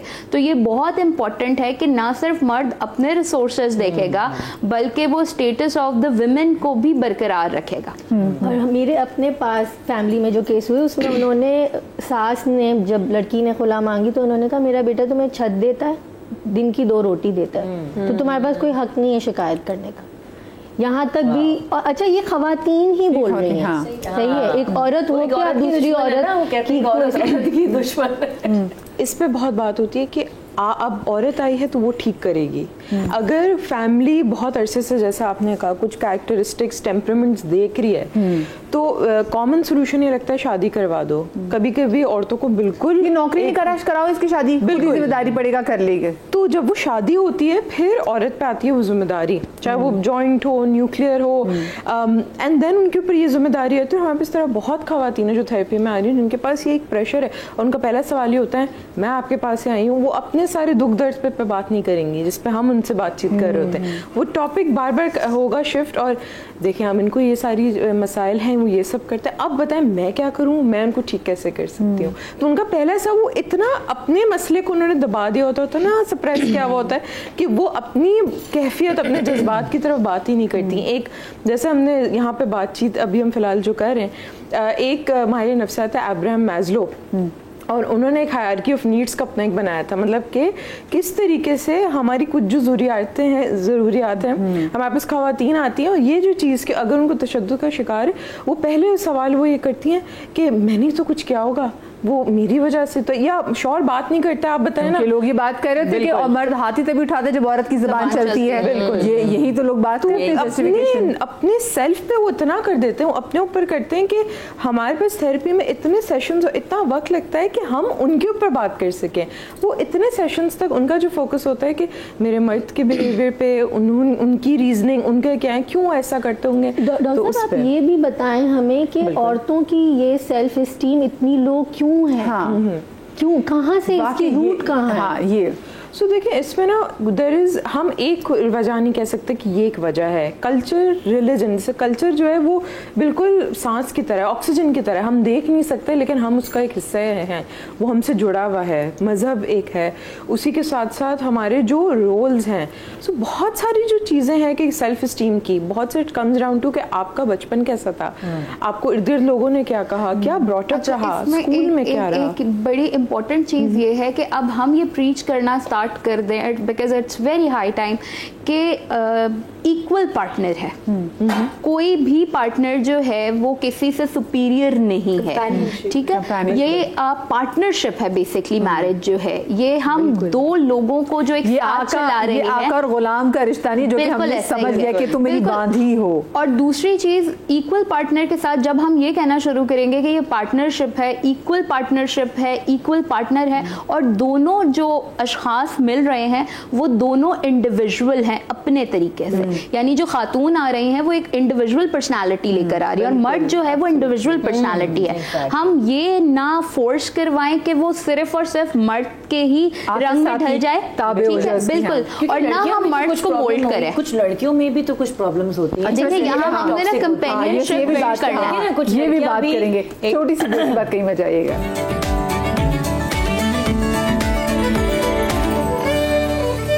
Welcome back after the break. और आज हम बात करें खुला के मसाइल के हवाले से, और हमें ये बात भी करनी है कि अगर हमारी सोसाइटी में किसी लड़की की खुला हो जाती है, डिवोर्स हो जाती है, तो आप उसको दोबारा से कंसीडर क्यों नहीं करते कि उस बच्ची की पहले आपको शादी करानी चाहिए।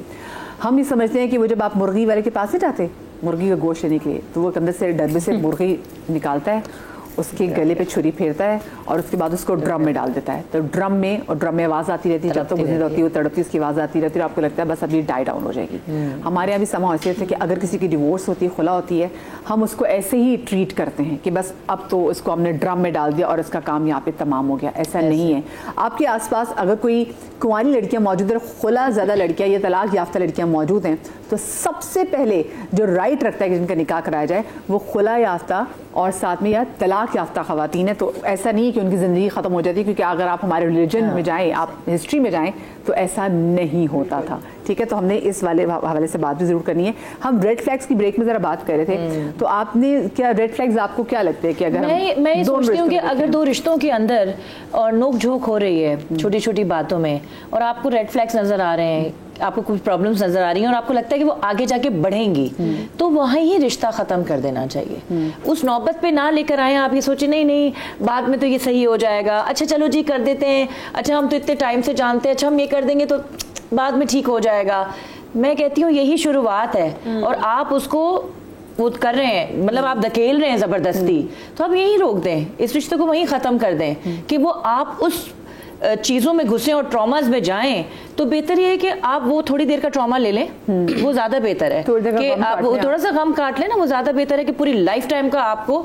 और ये रिश्ता जो है ना, ये मैं आपको बताऊँ, ये दो लोगों में शायद नहीं होता, मैं समझती हूँ ये पूरी फैमिली, आपके जो इर्द गिर्द के लोग होते हैं वो भी सफ़र करते हैं। लेकिन कुछ लोग ऐसे भी होते हैं, कुछ को नहीं होता, फ़र्क पड़ता, वो कहते हैं कि भाई भाड़ में जाओ, तुमने किए तुम करो, तुमने भुगता है तो तुम करो, तुमने लव मैरिज करी है, जो जिस तरह के बाबू जी ये भी होता है कि जो एक जो कमरे का जो एक रिलेशनशिप है मियाँ बीवी का, जो उसके आपस के जो मामलात हैं, उसमें बाहर वालों का भी इतना वो इन्फ्लुएंस आ जाता है कि आपको, अब जैसे एक लड़का कह रहा है, बहुत सी जगहों में हमने देखा है कि लड़का लड़की कहती है हमने फलानी शादी नहीं करनी, वो कहते नहीं तुमने रहना है, तुमने करना है, क्योंकि तुम्हारी अगर डिवोर्स होगी तुम्हारी आगे बहन की शादी नहीं होगी, और वो उस घर में पिसरी होती है। बिल्कुल, हमने कितने ऐसे देखे हैं। इसमें तो कोई दो राहें नहीं है कि आपके साथ दोनों फैमिलीज, दो खानदान इन्वॉल्व होते हैं, मगर हम जो ये बात बार बार करते हैं कि ये दो लोगों की पार्टनरशिप है, हमने यही समझाना है कि कानून भी यही कहता है और मजहब भी कि आपके जो डिसीजन है बेसिकली वो मर्द और औरत के ही हैं। हमने वो जो हमारे पर्सनल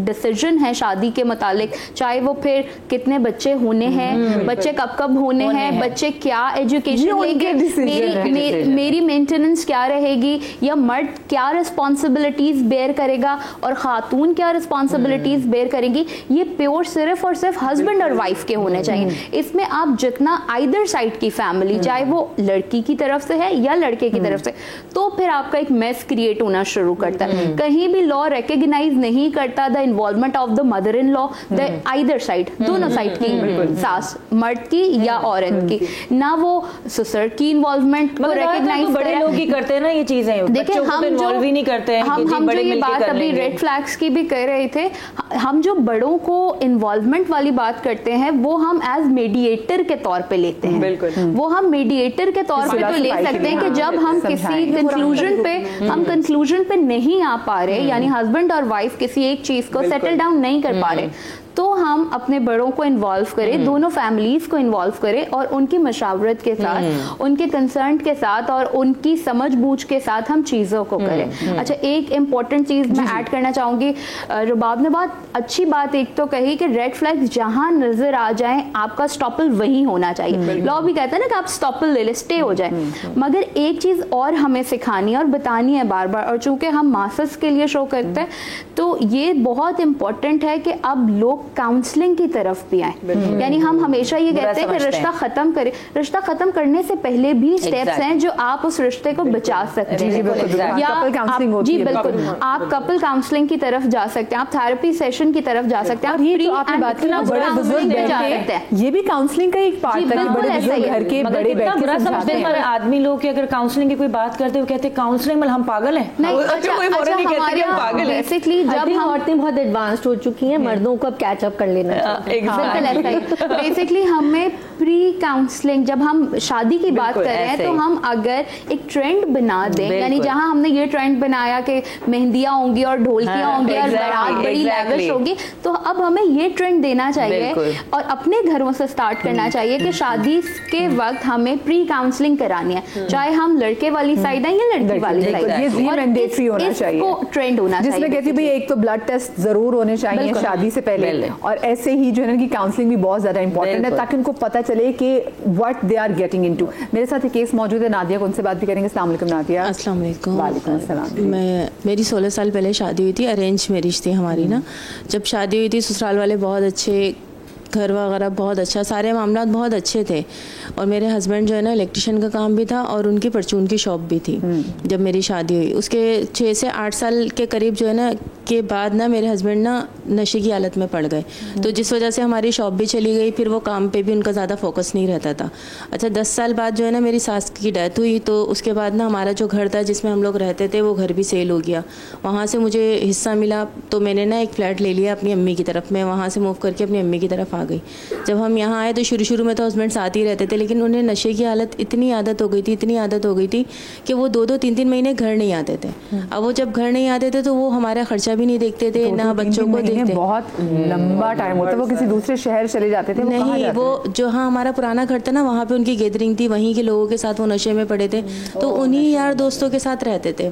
मतलब घर आते ही नहीं थे, किसी पंचर वाले की शॉप पे सो गए, ऐसा पता चलता रहता था मुझे किसी न किसी के थ्रू ना। अच्छा, मेरे 3 बच्चे हैं ना, मेरी बड़ी बेटी 14 साल की है, उसके बाद बेटा है 12 साल का और एक 6 साल की बेटी है छोटी। तो ये 3 बच्चे हैं। अब जब मैं यहाँ आ गई तो फिर मैंने सिलाई करना शुरू की, मैंने पोलियो वर्कर का काम किया, यहाँ तक कि ना मैंने वेटर का भी काम किया ना, हॉल्स वगैरह में जाके ना मैं वेटर का काम करती थी। तो इस तरह से मैं अपने बच्चों को लेके चल रही थी ना। उसके बाद वो 2-3 महीने बाद जब भी आते थे ना, या तो घर से कुछ ना कुछ उठा के ले जाते थे बेचने के लिए, घर की नशे की वजह से ना वॉशिंग मशीन की मोटर निकाल के बेच दी, फ्रिज अच्छा खासा चल रहा है उसका कंप्रेसर निकाल के बेच दिया। मैं काम के लिए बाहर निकली हूँ, मेरी गैर मौजूदगी में बच्चे कुछ नहीं कर सकते, तो वो ये करते थे कुछ ना कुछ। अब नहीं कुछ मिलता था ना, तो फिर वो मुझसे लड़ाई झगड़ा करके ना 500 रुपये रोज़, जब तक वो रहते थे 500 रुपये रोज़ उल्टा मैं उन्हें दे रही थी। अब इन सब चीज़ों से मैं इतना इरिटेट हो गई ना, मैंने फिर खुला लेने का फ़ैसला कर लिया। अब वो खुला लेने के लिए जब मैंने केस वगैरह दायर किया, जब तीसरा नोटिस उनके पास पहुंचा ना, क्योंकि वो वैसे भी 2-2, 3-3 महीने गैर हाजिर रहते थे, जब तीसरा नोटिस उनके पास पहुंचा ना, तो उसके फौरी बाद वो घर आ गए। घर आके उन्होंने इतनी बदतमीज़ी, इतनी मार पिटाई मेरे साथ, बच्चियों के साथ, इतना हंगामा कि मुझे घर से निकाल दिया कि ये घर तो मेरा है, तुम मुझसे खुला ले रही हो, अब तुम्हारा राइट नहीं बनता यहाँ रहने का। तो बस मुझे घर से निकाल दिया, बच्चों को रोक लिया, अपने बच्चों को भी निकाल रहे थे वो, लेकिन मैंने कहा नहीं, ये बच्चे तो आपके ना, मैं किसी के घर जाके बच्चों को कैसे लेके बैठ सकती हूँ। तो कहने लगे अच्छा ठीक है तुम जाओ यहाँ से, तुम्हारा और मेरा कोई वास्ता नहीं है, तुम जाओ। तो मैं अभी अपनी बहन के यहाँ रह रही हूँ और मेरे बच्चे मेरे हस्बैंड के साथ ही हैं। तो अब बच्चों से जब मेरी बात होती है ना, तो ये पता चलता है ना उन्हें खाने को दे रहे हैं, वो सारा दिन हो जाता है, बच्चे भूखे प्यासे रहते हैं, और जो थोड़ा बहुत सामान जो पीछे रह गया था ना, जैसे जी जो फैन लगे हुए, गैस सिलेंडर है, जो मतलब जो उनको नजर आ रहा है कि हाँ भाई ये बिक सकता है, 1000-2000 नशे की लत में वो आ गए, नशे रख लिया उन्होंने खुद। मतलब भाई वो नहीं, इन्होंने वो दिया, उन्होंने कहा कि मैं तो बच्चे नहीं लेकर आई, अब किसी के घर जाएंगे तो बेटियां जवान बच्चे उठा के कैसे लेके जाएंगी। ऐसे ही है। तो मैंने इसलिए उनको कहा क्योंकि या तो आप मुझे उस घर में रहने की परमिशन दो ताकि मैं अपनी बच्चों को पाल तो सकूं।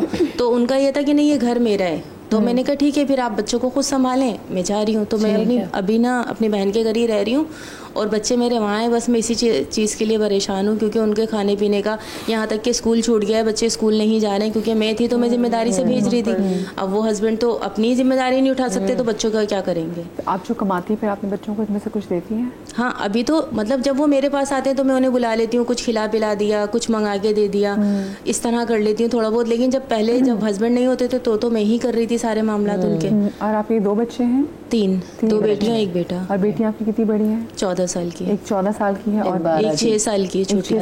बीच में बेटा है। बीच में बेटा है 12 साल। आपको ये खौफ नहीं आता कि एक नशे के रहमो करम पे आपकी 6 साल की बच्ची भी है? मेरा घर और मतलब मेरी बहन का घर और वो घर ना करीब ही है। हाँ। इतना ज्यादा दूर नहीं है तो इसलिए टच में रहते हैं। कोई है जो नजर रखे उस पे? क्योंकि ऑफ कोर्स बहन का घर भी इतना बड़ा था कि 3 बच्चे उठा के आप नहीं लेके जा सकते।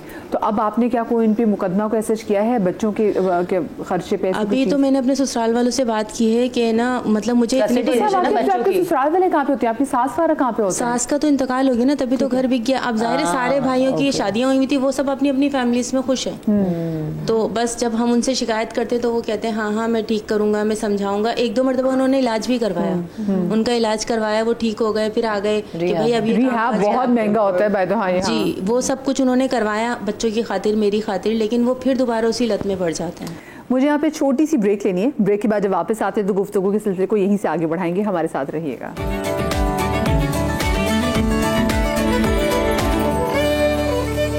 जी welcome back after the break. मुझे बताएं क्या किया जा सकता है अगर वो बच्चों का खर्चा नहीं दे, मतलब बच्चों का ख्याल नहीं रखें? अच्छा इस पे एग्जैक्टली द सेम जो है आई सॉ अ केस। अब हमने खातून को, अब इस माशरे की औरत को इतना ज़्यादा प्रेशर पे डाल दिया है कि अगर वो बच्चे लेगी तो मर्द बच्चे की कस्टडी क्लेम करेगा जस्ट बिकॉज के वो राइट ऑफ मेंटेनेंस वेव करते हैं। और जब वो औरत समझती है कि मैं अगर बच्चों को अपने साथ लेकर जा रही हूँ तो बड़ा मुश्किल मेरे लिए होगा बच्चों को मेंटेन करना भी, बच्चों को रखना भी, बच्चों की सेफ्टी करना भी। आई सॉ अ पर्सन, वो कोर्ट आया कि मुझे बच्चे रखने नहीं हैं, आप खातून को प्रेशर कीजिए कि बच्चे रखे। एंड द लेडी, जैसे इन्होंने कहा कि अब ये बहुत मुश्किल डिसीजन है जो ये खातून अभी लेके बैठी हुई है कि मैं बच्चे नहीं लेके जा सकती बिकॉज मैं उनको रख नहीं सकती हूँ। और इनको ये भी पता है कि अगर मैं लेके जाती हूँ, फॉर एग्जाम्पल उनकी फिजिकल कस्टडी रिटेन करती हूँ अपने पास, मर्द मुझे मेंटेनेंस नहीं देगा। वो शख्स जो कुछ कमा नहीं रहा, जो नशे की लत में है, उसे क्या फर्क पड़ेगा कि उसे उठा के जेल में डाल दिया जाए? क्योंकि हमारे पास सिविल हमारे पास सिविल इम्प्रिजमेंट है 6 महीने, मैक्सिमम उसको 1 साल एक्सटेंड कर सकते हैं। तो उसके बाद फिर हम क्या करेंगे? एक्सेप्ट, अच्छा एक रेमेडी हमारे पास ये भी है जो बहुत सी जगह डिस्कस नहीं होती।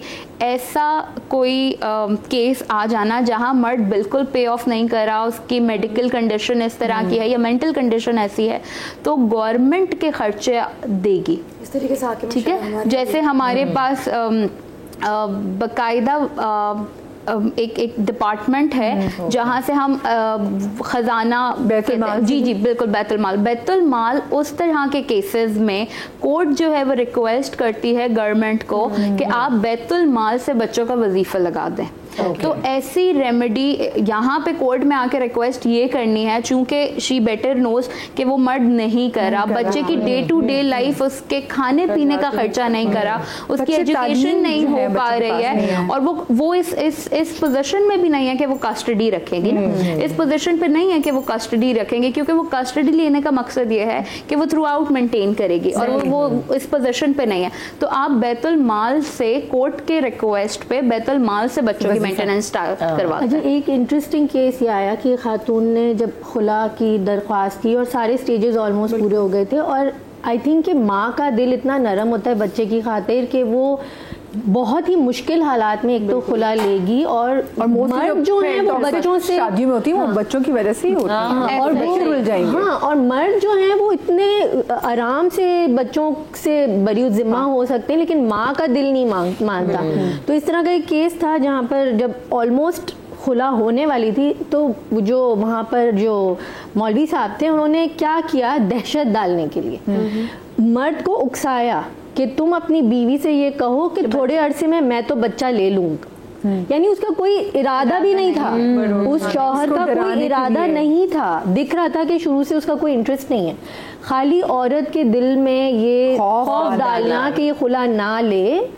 मौलवी साहब ने आदमी को उकसाया उसके सामने कि अब आप इनको बोलें कि थोड़े अरसे में बच्ची बालिग हो जाएगी तो मैं तो इस पे अपना हक जताऊंगा। तो आप सोचिए कि जो एहसान और जो खूबसूरत तरीका अल्लाह ताला हमें कुरान के ज़रिए बता रहे हैं, वो उलमा जो ये क्लेम करते हैं कि वो कुरान के इल्म से हमारी गाइडेंस कर रहे हैं, वो अपनी ये जो पेट्रियार्कल सोच है, ये जो मर्द अपना पावर के ताल्लुक नहीं है। और मैं आपको बताऊं, कुरान में जो बनी इसराइल के इतने वाक़यात होते हैं ना, तो उसमें वो जो सब्त के दिन का है ना कि सैटरडे को आप जाल डाल दिया और अल्लाह ताला ने कहा कि तुम समझते हो कि मुझे फूल कर रहे हो लेकिन तुम अपने आप को फूल कर रहे हो। तो इस सारे मामले में जो दिल की सिंसियरिटी होती है ना, वो लोग भूल जाते हैं कि अल्लाह देख भी रहा है। और आप इंसान को बेशक बेवकूफ़ बना लें, आप उनको थ्रेट कर लें, मैनिपुलेट कर लें, लेकिन आप अपने ही आप से जो है ना वो धोखा कर रहे हैं कि आप रीजंस बना के लोगों को मैनिपुलेट करके यूज़ करते हैं। बेसिकली मैनिपुलेशन के साथ प्रेशर गेम है जी, बिल्कुल। यानी मेरा कोई इंटेंशन नहीं है बच्चे की कस्टडी लेने का, बट जस्ट टू प्रेशराइज, अब उसको इतना प्रेशराइज करूं और इतना ट्रॉमा पे लेकर जाऊं कि वो जो उसके वो लीगल राइट्स मांग रही है खातून, वो खुद ही वो इतना एग्जॉस्ट हो जाए ये सारी लीगल प्रोसीडिंग्स में कि वो छोड़ दे। वो क्या करते हैं, जैसे खातून आती है मेंटेनेंस का काउंटर ब्लास्टर क्लेम हमारा पड़ता है कस्टडी का, बच्चे की कस्टडी का, डिस्पाइट नोइंग के लॉ रिकॉग्नाइज नहीं करेगा ना। यानी 1 साल की बच्ची, आपको पता है कि वो तो है ही सकलन बेबी है, नहीं मिलेगा माँ के अलावा, मगर प्रेशर तो देना है। अच्छा मुझे ये बताइए, तो प्रेशर तो हमारा एक सोसाइटी का हिस्सा बन गया है कि हम औरत को जहाँ पे भी हमें लगता है कि जितना और जलील मार्जिन कर सकते तो आप करते हैं।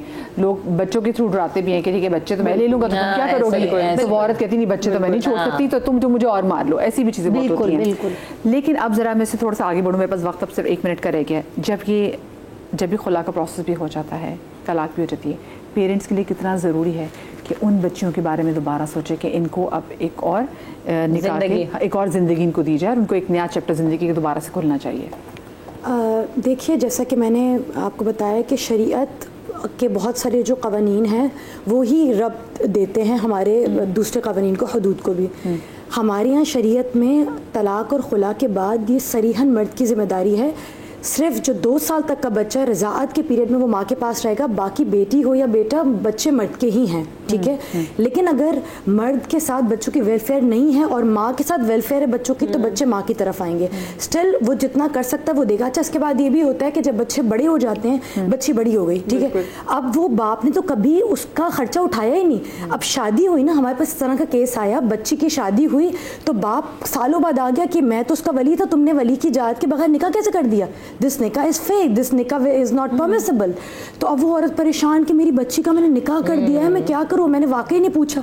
तो फिर हमने बताया कि जब मर्द नान और नफका नहीं करता और सालों तक गायब रहता तो हक़ विलायत उससे छिन जाता है, हक़ विलायत उससे ले लिया गया है, तो अब उसके पास हक़ विलायत नहीं है। तो औरतों को यही चाहिए, वह इतना आसान काम नहीं है बच्चों को हवाले कर देना, बट स्टिल बच्चों का काम, बच्चों की जिम्मेदारी मर्द की ही जिम्मेदारी है। और साथ में ये कितना ज़रूरी है कि अब उनकी आगे ज़िंदगी के बारे में सोचा जाए कि उन बच्चियाँ जो कि इनकी खुला हो गई है या डिवोर्स हो गई है, माँ बाप पे उनका कितना फ़र्ज़ है कि पहले उन बच्चों के निकाह कराए जाएँ। हमने शादी को पार्ट ऑफ लाइफ रखना है, थ्रू आउट लाइफ शादी नहीं है। तो अगर कोई, हमने सिंपल ये देखना है कि ये फेज ऑफ लाइफ है।